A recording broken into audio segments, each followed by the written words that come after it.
बिस्मिल्लाहिर्रहमानिर्रहीम। अस्सलामुअलैकुम।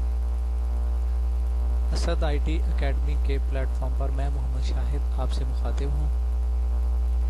C++ beginners tutorial course के साथ आज हम 7वीं वीडियो रिकॉर्ड करेंगे। आज की इस वीडियो में हम लोग सिलेक्शन स्ट्रक्चर पढ़ेंगे। सिलेक्शन स्ट्रक्चर हम ऑलरेडी पिछले 2-3 लेक्चर से पढ़ रहे हैं, जिसमें हमने पिछले लेक्चर्स में सिंपल इफ स्टेटमेंट को देखा था, इफ एल्स स्टेटमेंट को देखा था और उसके बाद हमने नेस्टेड इफ को देखा था।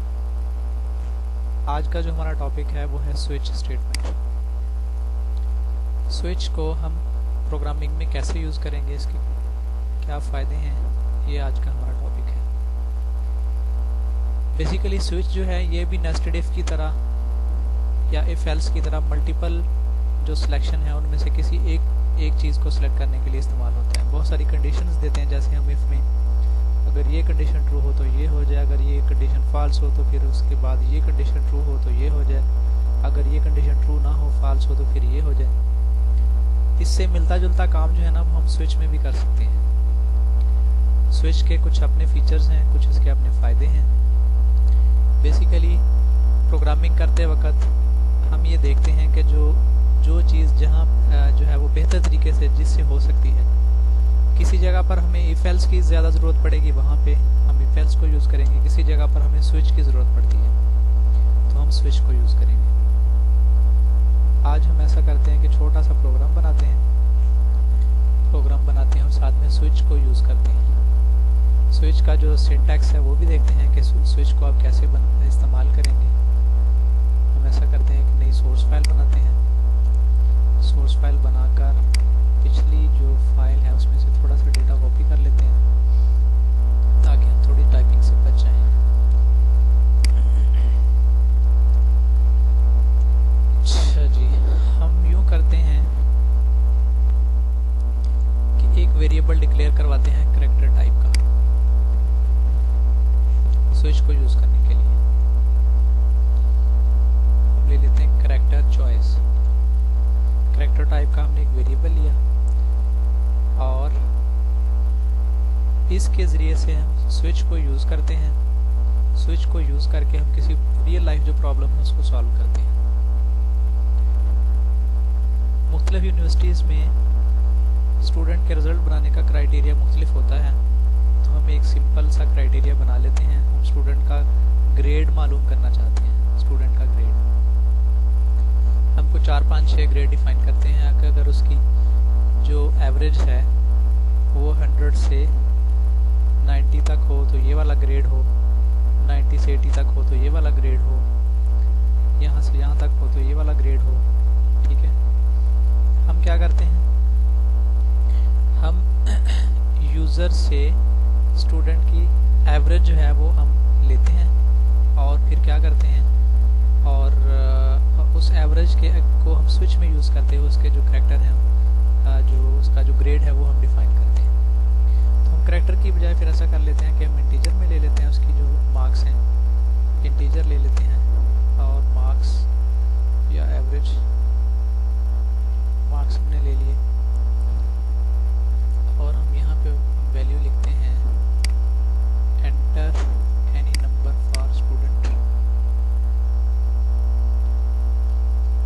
मार्क्स। तो नंबर के लिए हम थोड़ी इसको गाइडलाइन दे देते हैं कि वो 0 से लेकर 100 तक एंटर कर ले कोई भी नंबर। उसकी इनपुट हम ले लेते हैं मार्क्स में। ठीक है, अब हमें इनकी ज़रूरत नहीं है, इसको हम डिलीट कर लेते हैं क्योंकि हमने स्विच को यूज़ करना है। अभी सिंपली हमने क्या किया है, एक वेरिएबल को डिक्लेयर करवाया है और उसकी वैल्यू यूज़र से ली है। अच्छा, अब यूज़र तो 0 से लेकर 100 तक कुछ भी वैल्यू प्रिंट करवा सकता है।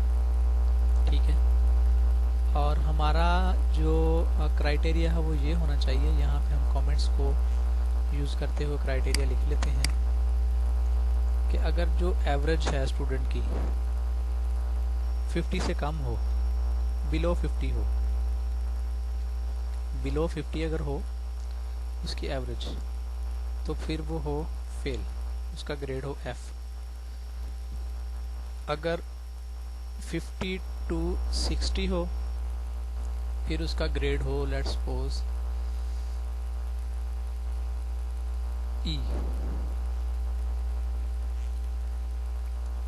और अगर जो है वो 60 to 70 हो, फिर उसका ग्रेड हो जी डी। 70 to 80 हो, ग्रेड हो सी, और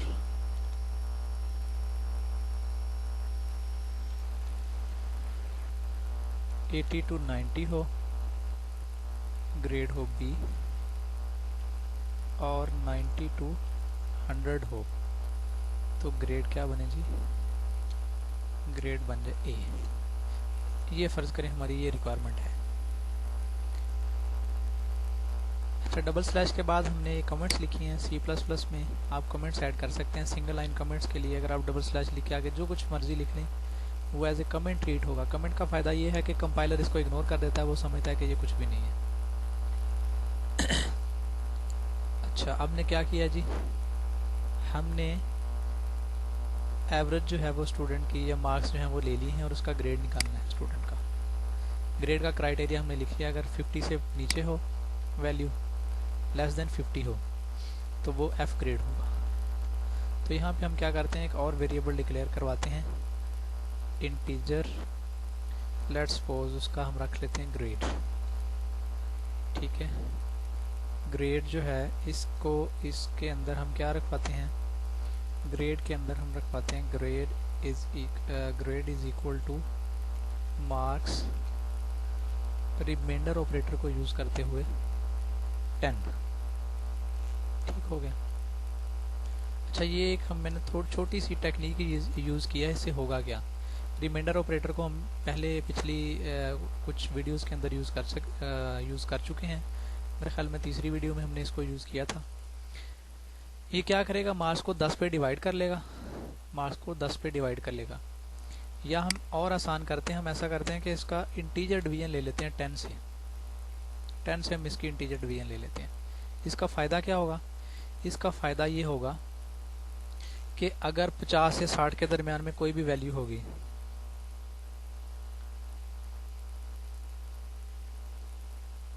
से 60 के दरमियान में कोई भी वैल्यू होगी तो उसको जो है वो 5 में कन्वर्ट कर देगा। यानी अगर फर्ज करें उसकी जो है वो 50 है, 51 है, 52 है, 53 है, 10 पे डिवाइड करेगा, 50 से लेकर 59 तक जो भी वैल्यू आएगी उसका जो आंसर वो होगा वो 5 होगा। ठीक है, यानी ग्रेड ई के जितने भी होंगे वो 5 के अंदर आ जाएंगे, ग्रेड सी डी के जितने भी होंगे वो 6 के अंदर आ जाएंगे, ग्रेड सी के जो है वो 7 के अंदर, इसी तरह ग्रेड बी के जो है वो 8 के अंदर, और ग्रेड ए के जो है वो 9 के अंदर आ जाएंगे। तो हम यहाँ पे क्या करेंगे, स्विच लगा लेंगे, स्विच ब्रैकेट के अंदर हम लिख देंगे यहाँ पे ग्रेड, ग्रेड, इसका ब्लॉक बनाएंगे। स्विच के अंदर हम केसेस को यूज़ करते हैं, केस के आगे केस की वैल्यू लिखी जाती है। लेट्स सपोज हमारे केस हो सकते हैं, यूज़र कोई भी वैल्यू लिख सकता है, हम जो है ना वो 9 से शुरू कर लेते हैं। केस अगर 9 हो फिर क्या हो, केस 8 हो सकता है, केस 7 हो सकता है, केस 6 हो सकता है, केस 5 हो सकता है, केस 4 हो सकता है, केस 3 हो सकता है, केस 2 हो सकता है, केस 1 हो सकता है, और केस 0 हो सकता है। ये हमारे पॉसिबल केस हैं। एक चीज़ आपने याद रखनी है कि केस के बाद जो वैल्यू लिखी जाती है उसके बाद जो है वो हमने कॉलन देना है, सेमी कॉलन नहीं देना, ये कॉलन देते हैं। एक और चीज़ ये है कि स्विच के अंदर हम लास्ट में डिफ़ॉल्ट भी लिख सकते हैं। डिफ़ॉल्ट भी जो है इसका एक केस होता है। इसका मतलब ये है कि अगर इनमें से कोई भी केस ना हो तो फिर क्या हो, ऐसा भी हो सकता है कि यूज़र ने वैल्यू गलत एंटर कर दी। ठीक है, हमने तो उसको कहा 0 से लेकर 100 तक एंटर करो, उसने वैल्यू एंटर कर दी 120, तो वो तो इसमें से किसी केस में भी नहीं आएगी। ठीक है ना। हाँ, अगर किसी ने 100 पूरे मार्क्स लिए हैं तो वो केस 10 में आ जाएगा। 100 को 10 पे डिवाइड करेंगे तो वो केस 10 भी आ जाएगा। अच्छा, केस 9 हो या केस 10 हो, दोनों सूरतों में उसको जो है वो प्रिंट क्या करवाना चाहिए, प्रिंट करवाना चाहिए ग्रेड ए।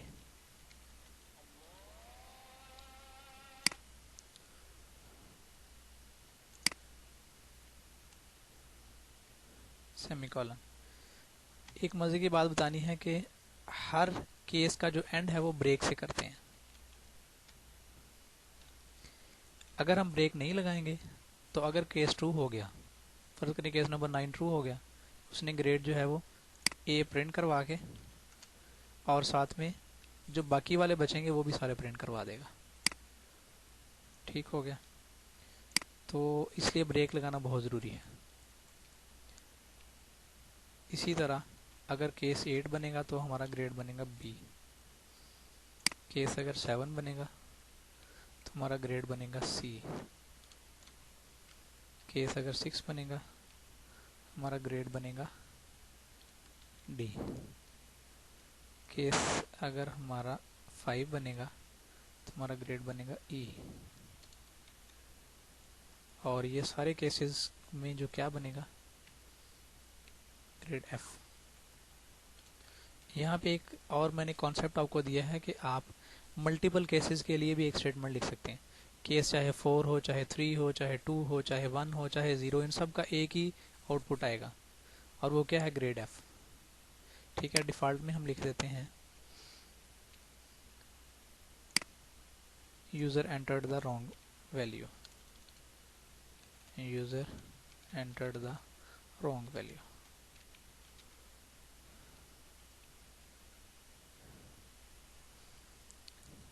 लास्ट में डिफ़ॉल्ट में ब्रेक लगाने की ज़रूरत नहीं है, लेकिन चूंकि फॉर्मेट है या इसके पूरे सिंटैक्स को हमने सही कॉपी करना है तो आप लास्ट में भी ब्रेक लिख सकते हैं। तो इसका नाम हम रखते हैं असद 7 और इसको जो है वो हम कंपाइल और रन करके देखते हैं।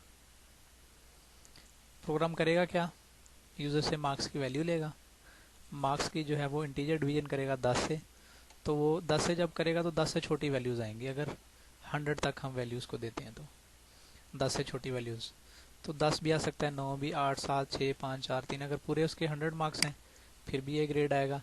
अगर 90 से लेकर 100 तक बनते हैं फिर भी आएगा। अगर 80 से लेकर 89 तक मार्क्स आते हैं फिर बी ग्रेड बनेगा।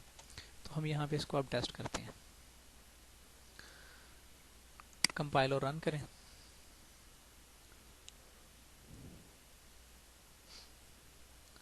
वो आपसे पूछता है enter any number for student marks. सबसे पहले तो हम 100 ही लिखते हैं, फिर देखते हैं कि इसका ग्रेड क्या बनता है। वो कह रहा है जी ग्रेड ए। अब हम क्या करते हैं, 90 से लेकर 99 तक कोई नंबर देकर देखते हैं। हमने नंबर दे दिया लेट्स सपोज 93, फिर भी उसका ग्रेड ए आया। अब हम देते हैं नंबर इसको 85, ग्रेड उसने बी बता दिया। अब हम 70s में कोई नंबर दे के देखते हैं, एग्जैक्ट 70, ग्रेड सी। नंबर हम देते हैं 59, 69 दे देते हैं, 69 ग्रेड डी। और अगर हम नंबर देते हैं 53, ग्रेड ई। अब हम 0 से लेकर 49 तक को कोई नंबर दे के देखते हैं। हमने नंबर दे दिया 16, ग्रेड एफ। एफ की 2-3 टेस्टिंग और करते हैं।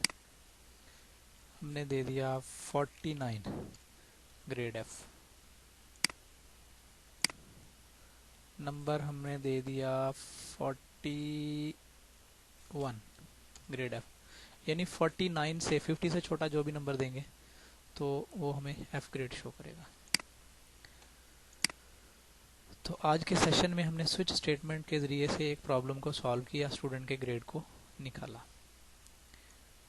आज के लिए इतना ही काफ़ी। हम थोड़ा रिकैप करते हैं आज हमने पढ़ा क्या है। इसमें देख लें, स्विच स्टेटमेंट पढ़ा है। स्विच स्टेटमेंट के ज़रिए से हमने स्टूडेंट का ग्रेड निकालने वाली एक प्रॉब्लम जो है उसको सॉल्व किया है। तो आज के लिए इतना ही।